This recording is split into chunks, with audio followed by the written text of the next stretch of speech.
ನಮಸ್ಕಾರ ಸ್ನೇಹಿತರೆ, ನಿಮ್ಮೆಲ್ಲರಿಗೂ ವನಸ್ಪತಿ ಶಾಸ್ತ್ರದಲ್ಲಿ ತುಂಬಾ ಆಸಕ್ತಿ ಮತ್ತು ತುಂಬ ಇಂಟ್ರೆಸ್ಟ್ ಕೂಡ ಇದೆ.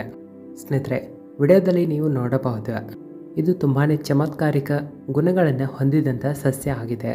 ಈ ಸಸ್ಯವಂತೂ ಇಡೀ ಕರ್ನಾಟಕದಲ್ಲಿ ನೀವು ಯಾವುದೇ ಜಿಲ್ಲೆಯಿಂದ ಇರಬಹುದು, ಯಾವುದೇ ಹಳ್ಳಿಯಿಂದ ಇರಲಿ, ಎಲ್ಲೆಡೆ ಸುಲಭವಾಗಿ ಈ ಸಸ್ಯ ನಿಮಗೆ ಸಿಗುತ್ತದೆ. ಇಂದಿನ ಈ ವಿಡಿಯೋದಲ್ಲಿ ನಾವು ನಿಮಗೆ ಈ ಸಸ್ಯದ ಆಯುರ್ವೇದಿಕ ಬೆನಿಫಿಟ್ಗಳ ಬಗ್ಗೆ ತಿಳಿಸ್ಕೊಡ್ತೀವಿ. ಜೊತೆಗೆ ಚಮತ್ಕಾರಿಕ ಪ್ರಯೋಗಗಳನ್ನು ತಿಳಿಸ್ಕೊಡ್ತೀವಿ. ಖಂಡಿತವಾಗಿ ಈ ವಿಷಯಗಳು ನಿಮಗೆ ತುಂಬ ಉಪಯೋಗಕ್ಕೆ ಬರುತ್ತವೆ. ವಿಡಿಯೋವನ್ನು ಗಮನವಿಟ್ಟು ನೋಡಿರಿ. ಸ್ನೇಹಿತರೆ, ಭಾರತದಂಥ ಪುಣ್ಯ ಭೂಮಿಯಲ್ಲಿ ಹುಟ್ಟಿದ್ದಕ್ಕೆ ನಮಗೆ ಗರ್ವ ಆಗಬೇಕು. ಈ ಪ್ರಕಾರದ ಮರಗಿಡಗಳು ಇಂದಿಗೂ ಸಹ ನಮ್ಮೆಲ್ಲರ ಮಧ್ಯೆ ಇವೆ. ಆದರೆ ಮಾಹಿತಿ ಗೊತ್ತಿಲ್ಲದ ಕಾರಣದಿಂದಾಗಿ ಇವುಗಳಿಂದ ಸಿಗುವಂಥ ಲಾಭದ ಬಗ್ಗೆ ಹೆಚ್ಚಾಗಿ ಯಾರಿಗೂ ಸಹ ಗೊತ್ತಿಲ್ಲ. ಹಾಗಾಗಿ ವಿಡಿಯೋವನ್ನು ಗಮನವಿಟ್ಟು ನೋಡಿರಿ. ಎಲ್ಲಕ್ಕಿಂತ ಮೊದಲು ವಿಡಿಯೋವನ್ನು ಲೈಕ್ ಮಾಡಿ, ಕಾಮೆಂಟ್ ಬಾಕ್ಸ್ನಲ್ಲಿ ಹರ ಹರ ಮಹಾದೇವ ಅಂತ ಬರೆಯಿರಿ.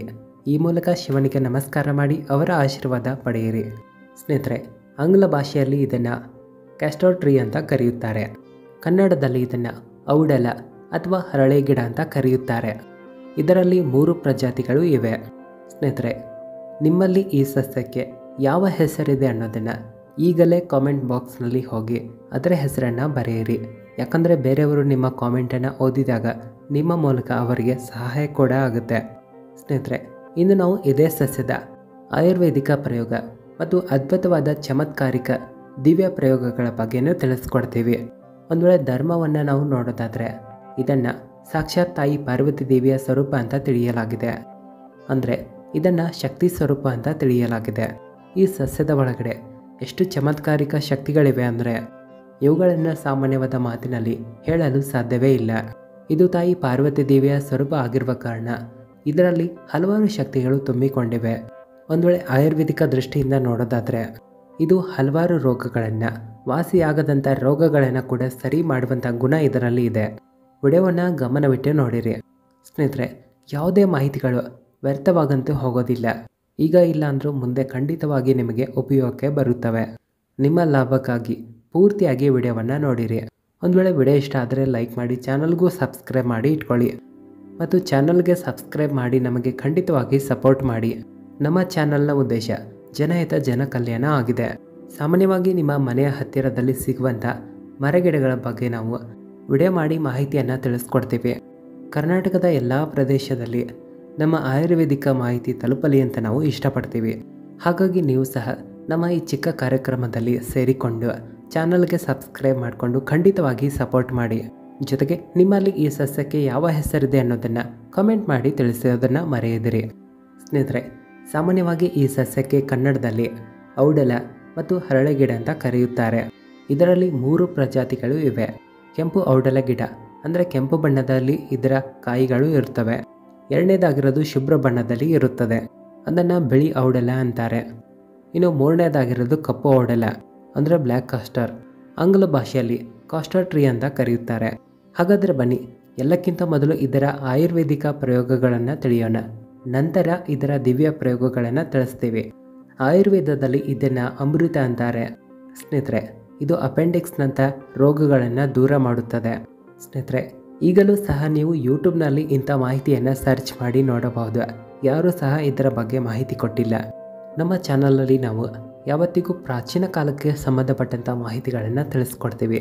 ಇಲ್ಲಿ ತುಂಬ ಒಳ್ಳೆಯ ಮಾಹಿತಿಗಳನ್ನು ನಿಮ್ಮೆಲ್ಲರಿಗೆ ನಾವು ಕಲಿಸಿಕೊಡ್ತೀವಿ. ಇದರಿಂದ ಸ್ವತಃ ನೀವು ನಿಮಗೆ ಉಪಯೋಗಕ್ಕೆ ತೆಗೆದುಕೊಂಡು ಬೇರೆಯವರಿಗೂ ನೀವು ಸಹಾಯ ಮಾಡಬಹುದು.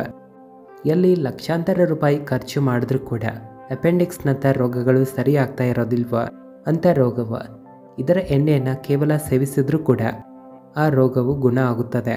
ಇದನ್ನು ಹೇಗೆ ಬಳಸಬೇಕಂದ್ರೆ, ಒಂದು ವೇಳೆ ರೀಸೆಂಟಾಗಿ ನಿಮಗೇನಾದರೂ ಅಪೆಂಡಿಕ್ಸ್ ಆಗಿದ್ದರೆ ಇಲ್ಲಿ ಒಂದು ಕೆಲಸವನ್ನು ಖಂಡಿತವಾಗಿ ಮಾಡಿರಿ. ಇಲ್ಲಿ 30ರಿಂದ 50 ವಯಸ್ಸಿನ ಒಳಗಡೆ ನೀವು ಇದ್ದರೆ ಇಲ್ಲಿ ಇದರ 5 ಗ್ರಾಮ್ ಬಳಕೆಯನ್ನು ಮಾಡಬಹುದು. ಅದಕ್ಕಿಂತ ಕಡಿಮೆ ಇದ್ದರೆ 4 ಗ್ರಾಮ್, 3 ಗ್ರಾಮ್ ಈ ರೀತಿ ಬಳಕೆ ಮಾಡಬಹುದು. ಇಲ್ಲಿ ನೀವು ಏನು ಮಾಡಬೇಕಂದ್ರೆ 5 ಗ್ರಾಮ್ ಮುಂಜಾನೆ, 5 ಗ್ರಾಮ್ ಸಾಯಂಕಾಲ. ಇದನ್ನು ನೀವು ಊಟ ಆದ ನಂತರ ಯಾರಿಗೆ ಅಪೆಂಡಿಕ್ಸ್ ಇರುತ್ತೋ ಅವರಿಗೆ ಇದನ್ನು ನಿಧಾನವಾಗಿ ಕೊಡಿಸಬೇಕು. ಇದರಿಂದ ರಿಸಲ್ಟ್ ಕೂಡ ಬೇಗನೆ ಸಿಗುತ್ತದೆ. ಅಪೆಂಡಿಕ್ಸನ್ನು ಇದು ನಿಧಾನವಾಗಿ ಗುಣ ಮಾಡುತ್ತದೆ. 3 ತಿಂಗಳಲ್ಲಿ ಬೇರು ಸಮೇತವಾಗಿ ನಷ್ಟ ಆಗುತ್ತದೆ. ಇಲ್ಲಿ ಒಬ್ಬ ಆಯುರ್ವೇದ ವೈದ್ಯರು ನಮಗೆ ತಿಳಿಸಿದ ಹಾಗೆ ನಾವಂತೂ ತುಂಬ ವರ್ಷಗಳಿಂದ ಆಯುರ್ವೇದಕ್ಕೆ ಸಂಬಂಧಪಟ್ಟಂಥ ವಿಷಯಗಳನ್ನು ಸ್ಟಡಿ ಮಾಡ್ತಾ ಇದ್ದೀವಿ. ಇಲ್ಲಿ ಅಪೆಂಡಿಕ್ಸ್ ಅಂತೂ ಲಾಸ್ಟ್ ಸ್ಟೇಜ್ನಲ್ಲಿದ್ದರೆ ಆಪ್ರೇಷನ್ ಮಾಡೋದು ಇಂಪಾರ್ಟೆಂಟ್ ಆಗಿರುತ್ತೆ. ಆದರೆ ಇದು 90% ಅಪೆಂಡಿಕ್ಸ್ ರೋಗನ ರಿಕವರಿ ಮಾಡುವಂಥ ಕೆಲಸವನ್ನು ಮಾಡುತ್ತದೆ. ಇದಾದ ನಂತರ ಒಂದು ವೇಳೆ ಯಾವಾಗಾದರೂ ಅಚಾನಕವಾಗಿ ನಿಮ್ಮ ಹೊಟ್ಟೆಯಲ್ಲಿ ನೋವು ಹುಟ್ಟಿದ್ರೆ ಕೆಲವೊಮ್ಮೆ ಹೊಟ್ಟೆ ಕ್ಲೀನ್ ಆಗದ ಕಾರಣ ಹೊಟ್ಟೆ ನೋವು ಉಂಟಾಗಿರುತ್ತೆ. ಇಂಥ ಸ್ಥಿತಿಯಲ್ಲಿ ಔಡಲ ಎಣ್ಣೆಯನ್ನು ಊಟ ಆದ ನಂತರ ಅರ್ಧ ಚಮಚೆಯಷ್ಟು ನೀರಿನಲ್ಲಿ ಹಾಕಿ ಕುಡಿಯಬೇಕು. ಇದರಿಂದ ಬೇಗನೆ ನಿಮ್ಮ ಆಹಾರ ಪಚನಗೊಳ್ಳುತ್ತದೆ. ಇಲ್ಲಿ ಹೊಟ್ಟೆಯಲ್ಲಿ ನೋವು ಇದ್ದರೂ ದೂರ ಆಗುತ್ತದೆ. ಇಲ್ಲಿ ಈ ರೀತಿ ಒಂದು ಮಾಹಿತಿ ಇದೆ. ಇಲ್ಲಿ ಯಾರೆಲ್ಲ ತಾಯಿ ತಂಗಿಯರು ಗರ್ಭಿಣಿಯಾಗಿರ್ತಾರೋ ಇಲ್ಲಿ ಡೆಲಿವರಿ ಆಗುವ 1 ತಿಂಗಳು ಮೊದಲು ಸ್ವಲ್ಪ ಪ್ರಮಾಣದಲ್ಲಿ ಇದರ ಸೇವನೆ ಮಾಡಿದ್ರೆ, ಹೆಚ್ಚಿಗೆ ಅಲ್ಲ, ಮುಂಜಾನೆ 2 ಗ್ರಾಂ, ಸಾಯಂಕಾಲ 2 ಗ್ರಾಂನಷ್ಟು ಸೇವಿಸಬೇಕು. ಇಲ್ಲಿ ಹುಟ್ಟುವಾಗ ಮಕ್ಕಳು ಸುಲಭವಾಗಿ ಹುಟ್ಟುತ್ತವೆ. ಪ್ರಸವ ಸಮಯದಲ್ಲಿ ಯಾವುದೇ ಪ್ರಕಾರದ ನೋವು ಉಂಟಾಗೋದಿಲ್ಲ. ಇದಾದ ನಂತರ ಹೊಟ್ಟೆಯಲ್ಲಿರುವಂಥ ಕ್ರಿಮಿಗಳನ್ನು ಇದು ದೂರ ಮಾಡುತ್ತದೆ. ಇಲ್ಲಿ ಅರ್ಧ ಅಥವಾ 1 ಚಮಚೆಯಷ್ಟು ಇದರ ಎಲೆಯ ರಸವನ್ನು ಕುಡಿಯಬೇಕು. ಒಂದು ವೇಳೆ ಹೊಟ್ಟೆಯಲ್ಲಿ ಕ್ರಿಮಿಗಳಿದ್ದರೆ ಅವು ದೂರ ಆಗುತ್ತವೆ. ಇಲ್ಲಿ ಕಪ್ಪು ಉಪ್ಪನ್ನು ಸೇರಿಸಿ ಕೂಡ ಸೇವಿಸಬಹುದು. ಇಲ್ಲಿ ಇದನ್ನು ಹೆಚ್ಚಿನ ಪ್ರಮಾಣದಲ್ಲಿ ಬಳಸಬಾರದು. ಇನ್ನು 3ನೇದಾಗಿ ಇದು ಮೂಲವ್ಯಾಧಿ ಅಂತ ಸಮಸ್ಯೆಯನ್ನು ದೂರ ಮಾಡುತ್ತದೆ.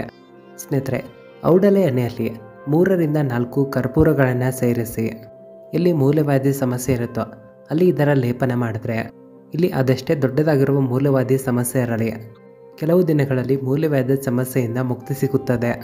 ಇನ್ನು ಇದರ ದಿವ್ಯವಾದ ಪ್ರಯೋಗಗಳನ್ನು ತಿಳಿಸ್ತೀನಿ, ಬನ್ನಿ. ಇಲ್ಲಿಯ ತನಕ ವಿಡಿಯೋವನ್ನು ಲೈಕ್ ಮಾಡಿಲ್ಲ ಅಂದರೆ ವಿಡಿಯೋವನ್ನು ಲೈಕ್ ಮಾಡಿ, ಕಾಮೆಂಟ್ ಬಾಕ್ಸ್ನಲ್ಲಿ ಹರ ಹರ ಮಹಾದೇವ ಅಂತ ಬರೆಯಿರಿ. ಸ್ನೇಹಿತರೆ, ಒಂದು ಮಾಹಿತಿಯ ಅನುಸಾರವಾಗಿ ಕಾಕಚಂಡೀಶ್ವರ ಕಲ್ಪತಂತ್ರಂ ಪುಸ್ತಕದ ಅನುಸಾರವಾಗಿ ಒಂದು ವೇಳೆ ಈ ಸಸ್ಯದ ಸಹಾಯದಿಂದ ಅಂಜನವನ್ನು ತಯಾರಿಸಿದರೆ, ಅಂದರೆ ಇದರ ಎಣ್ಣೆಯ ಮೂಲಕ ಒಂದು ಅಂಜನವನ್ನು ತಯಾರಿಸುತ್ತಾರೆ. ಇಲ್ಲಿ ಕೆಂಪು ಬಣ್ಣದ ಔಡಲ ಗಿಡವು ತುಂಬ ಪ್ರಭಾವಶಾಲಿಯಾಗಿರುತ್ತದೆ. ಇದಕ್ಕಿಂತ ಹೆಚ್ಚಾಗಿ ಶುಭ್ರ ಬಣ್ಣದ ಔಡಲ ಗಿಡ ಪ್ರಭಾವಶಾಲಿಯಾಗಿರುತ್ತೆ. ಇವೆರಡೂ ಸಸ್ಯಕ್ಕಿಂತ ಕಪ್ಪು ಬಣ್ಣದ ಔಡಲ ಗಿಡದ ಶಕ್ತಿ ತುಂಬ ಹೆಚ್ಚಾಗಿರುತ್ತೆ. ಒಂದು ಮಾಹಿತಿಯ ಅನುಸಾರವಾಗಿ ಇದರ ಎಣ್ಣೆಯಲ್ಲಿ, ಅಂದರೆ ಪೂರ್ತಿಯಾಗಿ ನ್ಯಾಚುರಲ್ ಆಗಿ ನಿಮ್ಮ ಕೈಗಳಿಂದ ಈ ಔಡಲ ಗಿಡದ ಬೀಜದ ಎಣ್ಣೆಯನ್ನು ತೆಗೆಯಬೇಕು. ಒಂದು ವೇಳೆ ಇವುಗಳ ಎಲೆಯನ್ನು ಸುಟ್ಟು ಕಾಡಿಗೆಯನ್ನು ರೆಡಿ ಮಾಡಿದ್ರೆ ಇದನ್ನು ಪುಷ್ಯ ನಕ್ಷತ್ರದಲ್ಲಿ ಈ ಕಾರ್ಯವನ್ನು ಮಾಡಬೇಕಾಗಿರುತ್ತೆ. ಇವುಗಳನ್ನು ಕಾಡಿಗೆಯ ರೀತಿ ನೇತ್ರಗಳಲ್ಲಿ ಹಚ್ಚಿಕೊಂಡ್ರೆ 7 ಪಾತಾಳಗಳನ್ನು ನೀವು ನೋಡಬಹುದಾಗಿದೆ. ಈ ಮಾತಿನ ಅರ್ಥ ದಿವ್ಯ ದೃಷ್ಟಿಯ ಪ್ರಾಪ್ತಿಯಾಗುತ್ತದೆ. ಒಂದು ವೇಳೆ ಈ ಸಿದ್ಧಿಯನ್ನು ಪಡೆದರೆ ನೀವು ನೆಲದಲ್ಲಿ ಅಡಗಿರುವಂಥ ನಿಧಿಯನ್ನು ಕೂಡ ತುಂಬ ಸುಲಭವಾಗಿ ನೋಡಬಹುದು. ಈ ಮಾತಿನಲ್ಲಿ ಯಾವ ಸಂಶಯ ಇಲ್ಲ. ಆದರೆ ಈ ಪ್ರಯೋಗವನ್ನು ಕೇವಲ ನೀವು ರವಿ ಪುಷ್ಯ ನಕ್ಷತ್ರದಲ್ಲಿ ಮಾತ್ರ ಮಾಡಬೇಕಾಗುತ್ತದೆ. ಒಂದು ವೇಳೆ ಪ್ರತಿನಿತ್ಯ ಇದರ ಎಣ್ಣೆಯ ಸೇವನೆ ಮಾಡಿದ್ರೆ, ಅಂದರೆ ಸ್ವಲ್ಪ ಪ್ರಮಾಣದಲ್ಲಿ ಇದರ ಸೇವನೆ ಮಾಡ್ತಾ ಹೋಗಬೇಕು, ಇದು ವ್ಯಕ್ತಿಯನ್ನು ನಿರೋಗಿಯನ್ನಾಗಿ ಇಡುತ್ತದೆ. ಇಲ್ಲಿಯ ತನಕ ಇದು ಕಾಯಕಲ್ಪ ಸಿದ್ಧಿಯನ್ನು ಕೂಡ ನೀಡುತ್ತದೆ. ಸ್ವಲ್ಪ ಪ್ರಮಾಣದಲ್ಲಿ ಇದರ ಎಣ್ಣೆಯನ್ನು ತುಂಬ ದಿನಗಳ ತನಕ ಪ್ರಯೋಗ ಮಾಡಿದ್ರೆ ಖಂಡಿತವಾಗಿ ನಿಮ್ಮ ಶರೀರ ವಜ್ರದಂತೆ ಬಲಿಷ್ಠಗೊಳ್ಳುತ್ತದೆ. ಇದು ಶರೀರವನ್ನು ಕಾಯಕಲ್ಪ ಮಾಡುತ್ತದೆ, ಅಂದರೆ ಇದು ವೃದ್ಧಾಪ್ಯವನ್ನು ನಾಶ ಮಾಡುತ್ತದೆ. ಹಾಗಾದರೆ ಬನ್ನಿ ಸ್ನೇಹಿತರೆ, ಇನ್ನು ಇದರ ತಾಂತ್ರಿಕ ಪ್ರಯೋಗವನ್ನು ತಿಳಿಯೋಣ. ಇಲ್ಲಿ ಇದರ ತಾಂತ್ರಿಕ ಪ್ರಯೋಗಗಳು ಹೇಗಿವೆ ಅಂದರೆ, ಒಂದು ವೇಳೆ ನಿಮಗೆ ಯಾರಾದರೂ ಶತ್ರುಗಳಿದ್ರೆ, ನಿಮಗೆ ಅವರು ಏನಾದರೂ ಹೆಚ್ಚಾಗಿ ತೊಂದರೆ ಕೊಡ್ತಾ ಇದ್ದರೆ ಇಲ್ಲಿ ಒಂದು ಕೆಲಸವನ್ನು ಮಾಡಿ. ಇಲ್ಲಿ ಇದರ ಬೇರನ್ನು ತರಬೇಕು. ಯಾವಾಗ ಅಂದರೆ ರವಿವಾರದ ದಿನ ತರಬೇಕು. ಆದರೆ ಒಂದು ದಿನ ಮುನ್ನ, ಅಂದರೆ ಶನಿವಾರ ಇದಕ್ಕೆ ಆಮಂತ್ರಣ ಕೊಟ್ಟು ಬರಬೇಕು. ಇಲ್ಲಿ ಆಮಂತ್ರಣ ಕೊಡುವ ಸಮಯದಲ್ಲಿ ಶತ್ರು ನಾಶಿಗೋಸ್ಕರ ನಾಳೆ ನಿಮ್ಮ ಬೇರನ್ನು ತೆಗೆದುಕೊಂಡು ಹೋಗಲು ಬರುತ್ತಿರುವೆನು, ಹಾಗಾಗಿ ವೃಕ್ಷರಾಜರೇ ಅನುಮತಿಯನ್ನು ನೀಡಿ ಅಂತ ಬೇಡಿಕೊಂಡು ಹೋಗಬೇಕು. ಇದಾದ ನಂತರ ರವಿವಾರ ಮುಂಜಾನೆ ಹೋಗಿ ಇದರ ಬೇರನ್ನು ತೆಗೆದುಕೊಂಡು ಬರಬೇಕು. ಈ ಬೇರನ್ನು ಕಾಳಿದೇವಿಯ ಮಂತ್ರ ಅಥವಾ ಚಾಮುಂಡೇಶ್ವರಿಯ ಮಂತ್ರದಿಂದ ಅಭಿಮಂತ್ರ ಮಾಡಬೇಕು. ಚಾಮುಂಡಿ ಮಂತ್ರವನ್ನು ಗೂಗಲ್ನಲ್ಲಿ ಸರ್ಚ್ ಮಾಡಿದ್ರೆ ಸಿಗುತ್ತೆ. ಕಾಳಿ ಮಂತ್ರವು ಸಿಗುತ್ತದೆ. ಇಲ್ಲಿ 108 ಬಾರಿ ಜಪ ಮಾಡಬೇಕು. ಆನಂತರ ಈ ಬೇರನ್ನು ನೀವು ನಿಮ್ಮ ಶತ್ರುಗಳ ಮನೆಯಲ್ಲಿ ಎಸೆಯಬೇಕು. ಇಲ್ಲಿ ನಿಮ್ಮ ಶತ್ರು ಅದಷ್ಟೇ ಶಕ್ತಿಶಾಲಿಯಾಗಿರಲಿ, ಖಂಡಿತವಾಗಿ ಅವರು ನಿಮ್ಮಿಂದ ದೂರ ಆಗ್ತಾರೆ. ನಂತರ ಯಾವುದೇ ಕಾರಣಕ್ಕೂ ನಿಮಗೆ ಅವರು ತೊಂದರೆ ಕೂಡ ಕೊಡೋದಿಲ್ಲ. ಆದರೆ ಒಂದು ಮಾತನ್ನು ನೆನ್ಪಿಟ್ಕೊಳ್ಳಿ, ಸ್ವತಃ ನಿಮ್ಮ ಖುಷಿಗೋಸ್ಕರ ಈ ಪ್ರಯೋಗವನ್ನು ನೀವು ಮಾಡಬಾರದು. ಜೊತೆಗೆ ಬೇರೆಯವರಿಗೆ ತೊಂದರೆ ಕೊಡಲು ಮಾಡಬಾರದು. ಜನಕಲ್ಯಾಣಕ್ಕೋಸ್ಕರ ಮಾತ್ರ ಈ ಪ್ರಯೋಗವನ್ನು ಮಾಡಬೇಕು. ಒಂದು ವೇಳೆ ದಿವ್ಯ ವ್ಯಕ್ತಿಯ ಮನೆಯಲ್ಲಿ ಇದನ್ನು ಎಸೆದರೆ ಇದು ಸ್ವತಃ ನಿಮಗೆ ಉಲ್ಟಾ ಆಗುತ್ತೆ. ಯಾಕಂದರೆ ಇಂಥ ಮಾಹಿತಿ ಅವರಿಗೆ ಮೊದಲೇ ಗೊತ್ತಿರುತ್ತದೆ. ಇನ್ನು ಇದರ ದಿವ್ಯ ಪ್ರಯೋಗವನ್ನು ತಿಳಿಯೋಣ ಬನ್ನಿ. ಇದರ ಬೇರನ್ನು ಧರಿಸೋದ್ರಿಂದ ಏನೆಲ್ಲ ಲಾಭಗಳು ಸಿಗುತ್ತವೆ. ಒಂದು ವೇಳೆ ಬೆಳೆಯ ತಾಯ್ತದಲ್ಲಿ ಇದರ ಬೇರನ್ನು ಧರಿಸಿಕೊಂಡ್ರೆ ಇದು ಭೂತ ಪ್ರೇತ ಸಮಸ್ಯೆ, ಕೆಟ್ಟ ದೃಷ್ಟಿಯ ಸಮಸ್ಯೆಯಿಂದ ನಿಮ್ಮನ್ನು ಕಾಪಾಡುತ್ತದೆ. ಚಿಕ್ಕ ಮಕ್ಕಳಿಗೆ ಹೆಚ್ಚಾಗಿ ಭೂತ ಪ್ರೇತಗಳು ಕೆಟ್ಟ ದೃಷ್ಟಿಗಳು ಅಂಟುತ್ತವೆ. ಅವರಿಗೆ ಇದನ್ನು ಕೊರಳಲ್ಲಿ ಧರಿಸಿದ್ರೆ ಕೆಟ್ಟ ದೃಷ್ಟಿಗಳಿಂದ ಅವರು ಉಳಿಯುತ್ತಾರೆ. ಭೂತ ಪ್ರೇತ ಸಮಸ್ಯೆಗಳು ಕೂಡ ಅವರನ್ನು ಕಾಡೋದಿಲ್ಲ. ಮಾಹಿತಿ ಬಗ್ಗೆ ನಿಮ್ಮ ಅನಿಸಿಕೆಯನ್ನು ಕಾಮೆಂಟ್ ಮಾಡಿ, ಹಾಗೆ ವಿಡಿಯೋನ ಶೇರ್ ಮಾಡಿ. ಧನ್ಯವಾದಗಳು.